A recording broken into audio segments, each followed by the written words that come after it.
toi.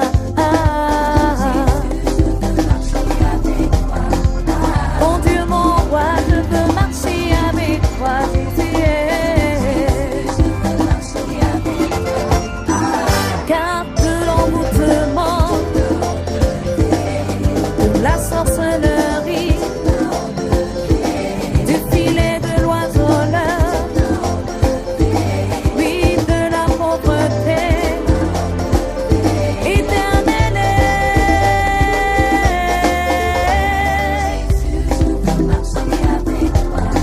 Tu m'as tant aimé, je veux marcher avec toi, Jésus. Tu m'as choisi, je veux marcher avec toi. Avec lesquels il faut se mettre. Donc quand tu te mets avec un homme qui commence au départ, il te montre son amour, il te dit il t'aime, les cadeaux ou l'argent, les enveloppes, je ne sais pas quoi. Après un moment, il commence à te repousser. Il ne t'aime plus. Hein? Maintenant, il aime. Certainement, il a croisé une autre Marguerite là-bas, qu'il est en train de chérir. Amen. Toi, ne t'en fais pas. Confie-toi à l'Éternel. Parce que la Bible vient de nous le dire qu'il y a un temps pour aimer, n'est-ce pas? Et un temps pour haïr. Peut-être que le temps pour t'haïr est arrivé. Ne t'accroche pas.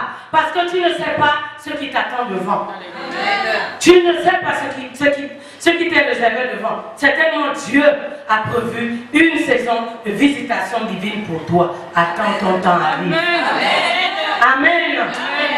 Il y a aussi des femmes. Hein? Avec quelqu'un, il ne faut pas s'accrocher, n'est-ce pas? Sinon, elle va te faire descendre. Elle te trouve à un certain niveau. Ah, là, les hommes disent, oui, j'aime ça. Quand on parle de là, ils sont là. Si je regarde, ils disent, mais vraiment, maman, après là. Il y a aussi des femmes bien-aimées et il y a un temps pour tout dans la vie. Elles commencent à t'aimer et puis après, elles commencent à taillir. Quand tu constates que la saison du rejet arrive, qu'on commence à tailler, retire-toi, confie-toi à ton Dieu. Ne force pas les choses en tant que chrétien. Parce que Dieu a certainement réservé quelque chose de mieux. Car la Bible déclare que rien n'arrive dans la vie de ses enfants. Si lui, Dieu, il ne nous permet. C'est lui qui nous permet de passer par cette saison-là, n'est-ce pas?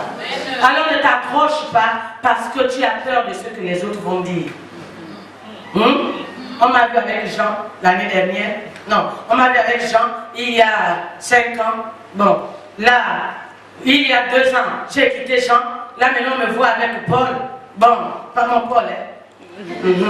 Là, maintenant, on me voit avec Paul. Après, bon, 1 an, l'année juste après, là, je suis maintenant avec Étienne. Après Étienne, je suis maintenant avec Séverin. Pas au natif. C'est clair, n'est-ce pas? Et toi, tu auras peur de ce que les gens vont dire. Mais ils ont commencé à dire, sans même avoir vu ou sans même savoir ce qui se passe dans ta vie. Bien aimé, ils ont commencé à dire. Ainsi est faite la vie. Si tu t'occupes de ce que les gens disent, tu n'avanceras pas. Amen. Si tu t'occupes, si tu regardes à ce que les gens disent de toi, tu n'iras nulle part. Tu n'iras pas loin dans ta vie. Bien-aimé, regarde à ce que Dieu dit de toi. Parce que c'est Dieu qui a le dernier mot de ta vie. C'est Dieu qui a le dernier mot concernant ta vie. C'est Dieu qui change les temps et les circonstances dans la vie d'un être humain. Il n'est pas donné à un autre être humain de changer les temps et les circonstances dans la vie de l'autre. C'est Dieu qui a ce pouvoir.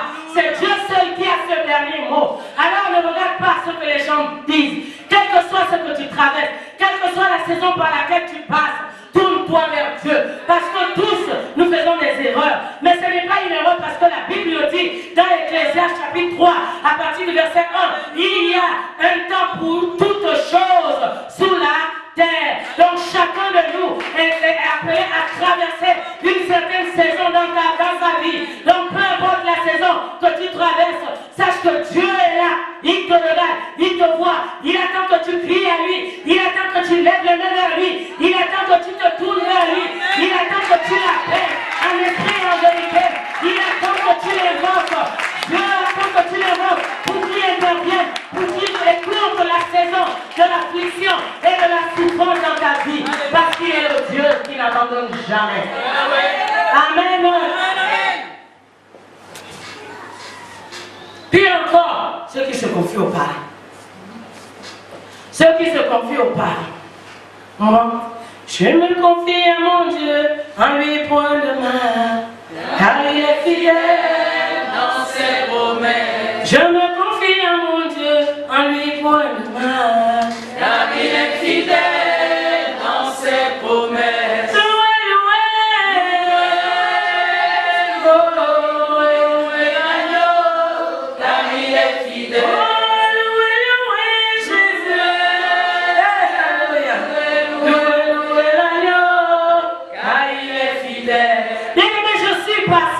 Par la nudité, je suis passé par la soif, je suis passé par le rejet, je suis passé par le mépris, je suis passé par l'humiliation.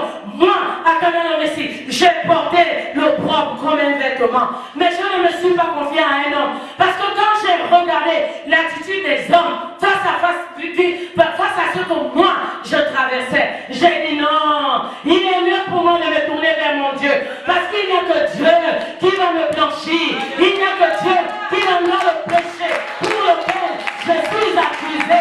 Il n'y a que Dieu qui n'en a le péché pour lequel je suis calomnié. Il n'y a que Dieu qui n'en a le péché pour lequel, si les gens pouvaient appeler ça ainsi, mais moi je pouvais appeler cela la volonté de Dieu. Moi je pouvais appeler cela la destinée de Dieu. Moi je pouvais appeler cela le tracé de Dieu pour ma vie. Alors bien aimé, si les gens pouvaient critiquer, calomnier, insulter, rejeter et haïr, moi je me suis tourné vers Dieu. Amen. Oh, humilié, je louerai Jéhovah. Humilié, je louerai Jéhovah. Oh, humilié, je louerai Jéhovah. Oh, humilié, je louerai Jéhovah. Hosanna, Hosanna, Hosanna,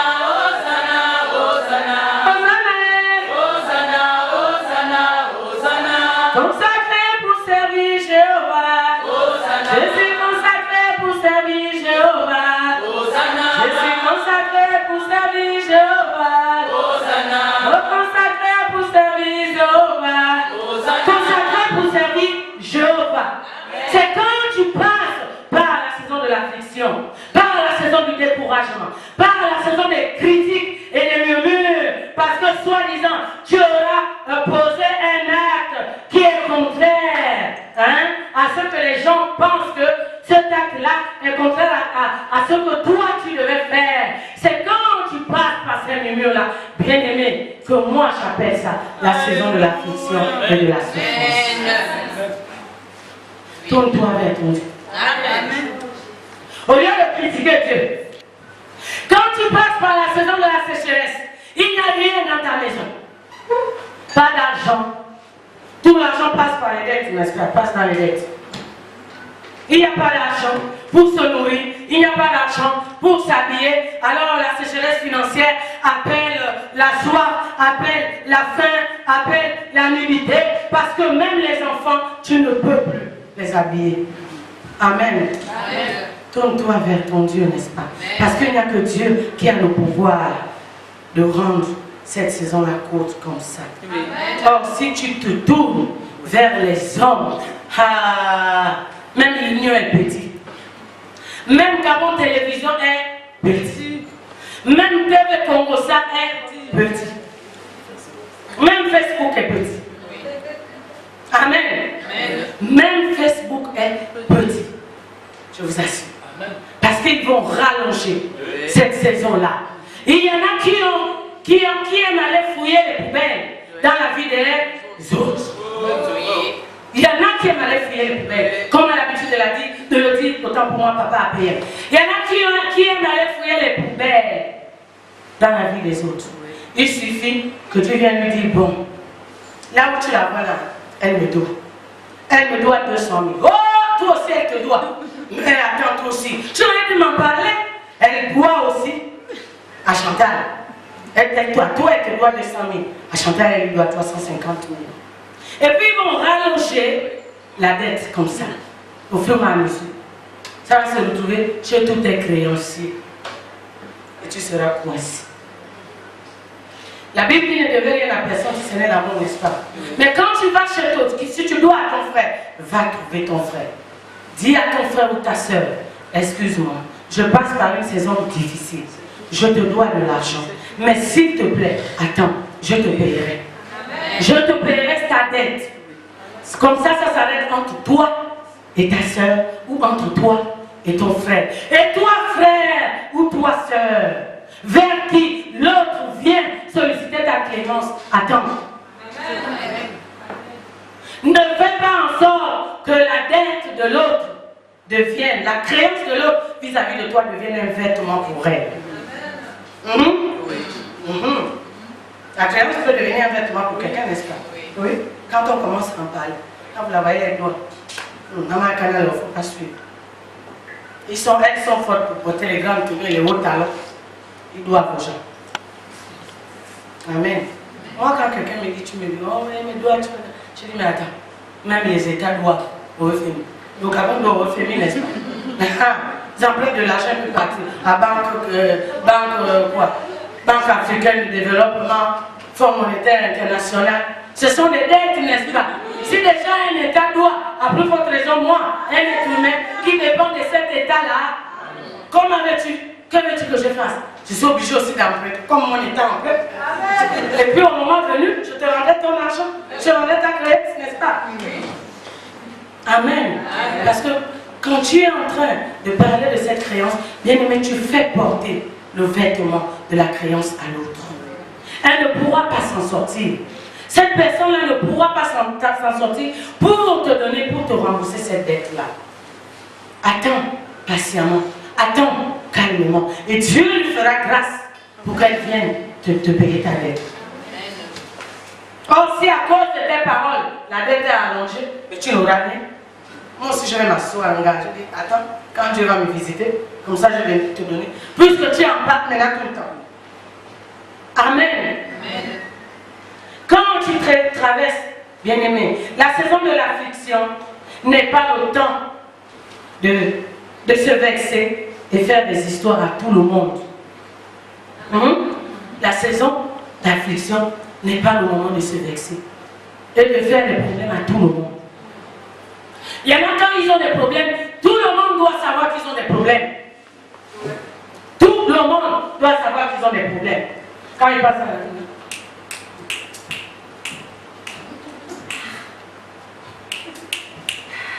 Oh, mais lui là, qu'est-ce qu'il a? Tout de suite, tu comprends qu'il a des problèmes. Ou bien il a des problèmes avec tout le monde. Tout le monde devient ses ennemis. Tout le monde. Dès que le téléphone, lui aussi il m'appelle pourquoi? Il ne veut pas que jamais change même de bus. Il y en a qui changent de bus. Il y en a qui deviennent injoignables. Des chrétiens qui deviennent injoignables parce qu'ils ont des problèmes, parce qu'ils traversent la saison de l'affliction et de la souffrance. Il y en a qui arrêtent les téléphones exprès et quand tu le croises dans la rue, il va te dire mon téléphone a pris un coup.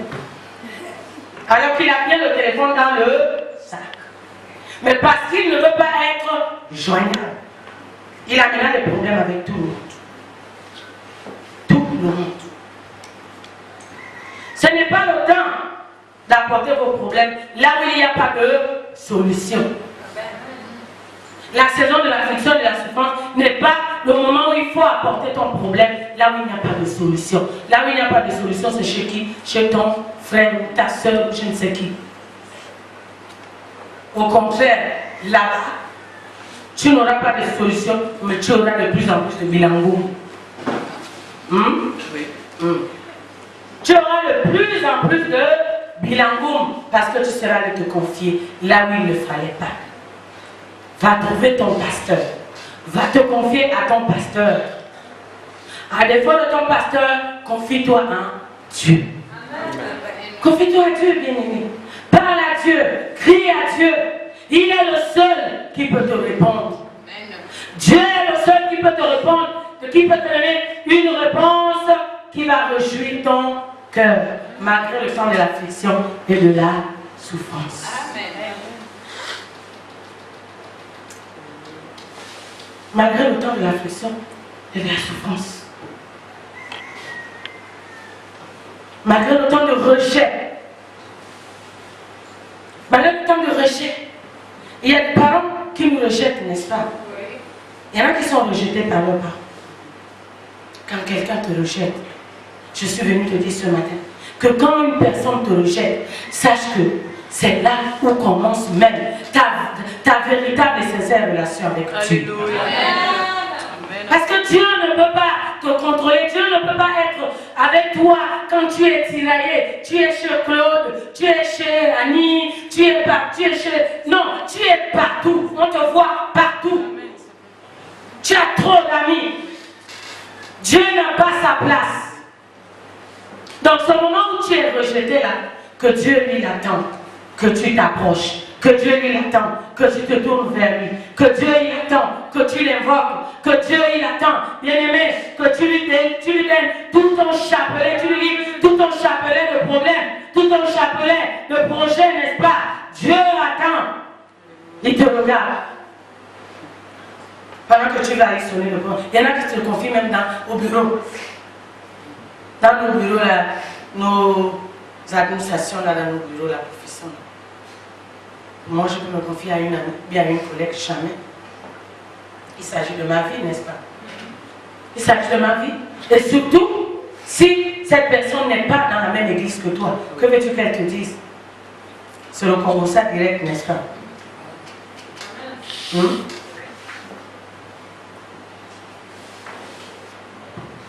Si vous apportez votre problème à un loup pour le résoudre, une telle personne va l'aggraver.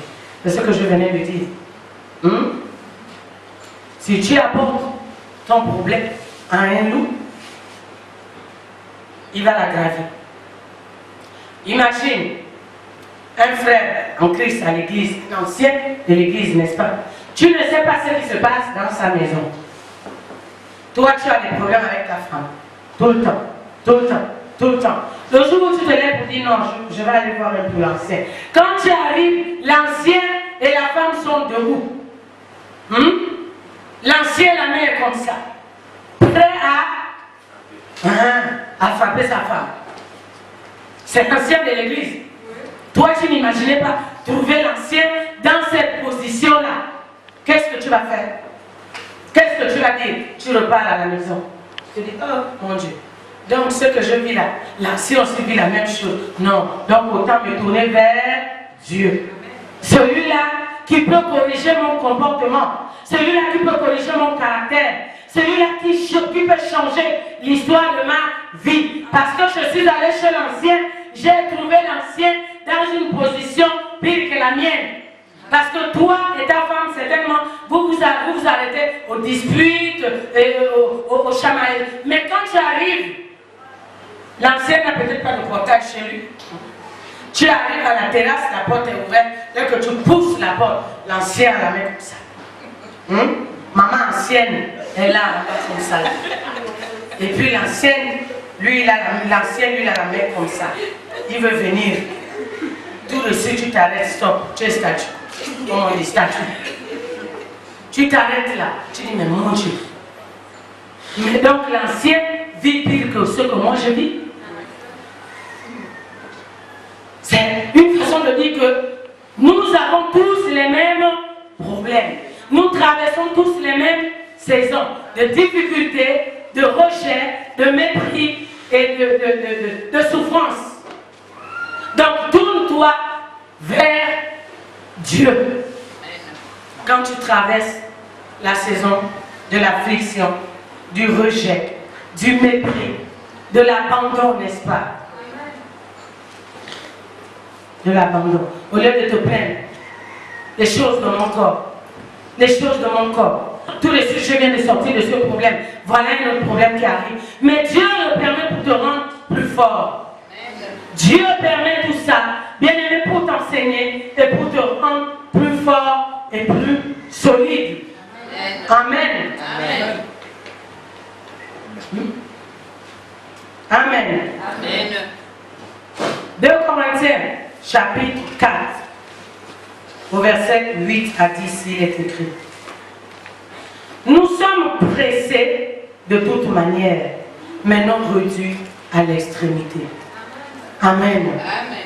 Nous sommes pressés de toute manière, mais non réduits à l'extrémité. Bien aimé, quand quelqu'un t'accable, n'est-ce pas?